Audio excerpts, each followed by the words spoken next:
300 years, European merchants forced Africans onto slave ships and transported them across the Atlantic Ocean. And Britain played a huge part in this human trade. British ships carried around 3 million slaves to America and the Caribbean, where they worked on plantations, helping to build the wealth of the City of London. The trade made many organisations rich, and I've discovered in the archives that includes a very surprising name. God Almighty has set before me the abolition of the slave trade. So wrote the great reformer William Wilberforce. And yet, during the 18th century, there were slaves in the Caribbean who bore branded on their chests the word society.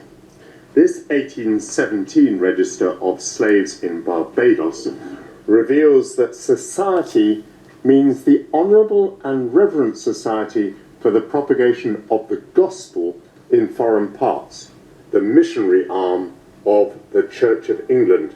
And here is that society listed as owning some 400 slaves.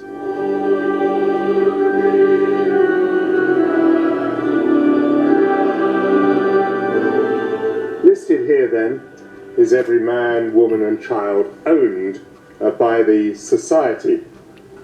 We see that their ages range very considerably. Cudjoe is 70 years old and he's working as a domestic. It seems that Ben George can be set to work as a grass gatherer even though he's only 10 years old. Some slaves are still alive at a very grand age. Here's Rita, who's 90 years old. She's infirm.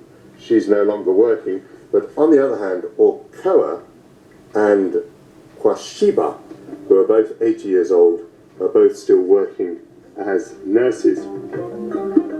The documents don't reveal the conditions that some of the slaves would have endured.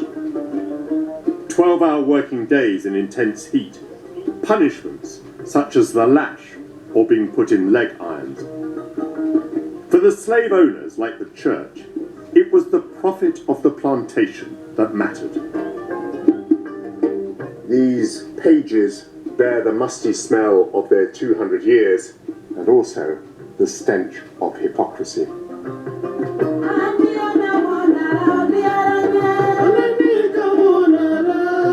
Today we can still see the wealth in our capital constructed on the foundations of slavery. The Corporation of London had its seat in the magnificent Guildhall. Sir William Beckford made a fortune from slave plantations in Jamaica and was twice Lord Mayor.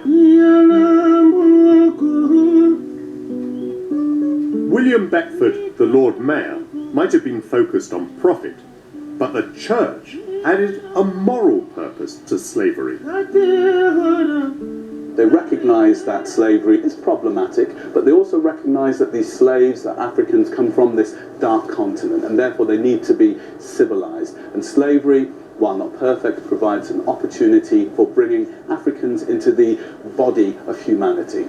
Does the Church of England succeed with this mission of civilising the slaves? It's a complete failure. They failed to convert the numbers that they had hoped to, partly because Christianity provides a point of resistance for slaves. How do you resist this terror? Well, you refuse to take on their religion. They brand slaves with hot irons as a sign of ownership, and they flog them to death, and they also sell them off when they can't work anymore. So they don't treat them any better than slaves on any other plantation? That's what the historical documents suggest, that the Church of England plantation is no different to any other plantation. Glory, glory, hallelujah, when I lay my burden down. The international slave trade was abolished in 1807. But it wasn't until 1833 that Parliament outlawed slavery as an institution.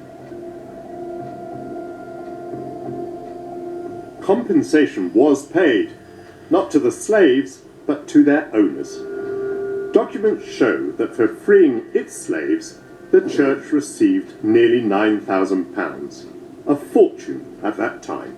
We have in Britain today a history of churches, of church buildings, that are built on the blood and sweat and brutalization of Africans. All pirates, yes, they rob I, sold I to the merchant ships. In 2006, the then Archbishop of Canterbury apologised for the Church of England's role. But neither it nor the state has met calls to pay reparations. Its historic actions clearly weigh on the conscience of the Church of England.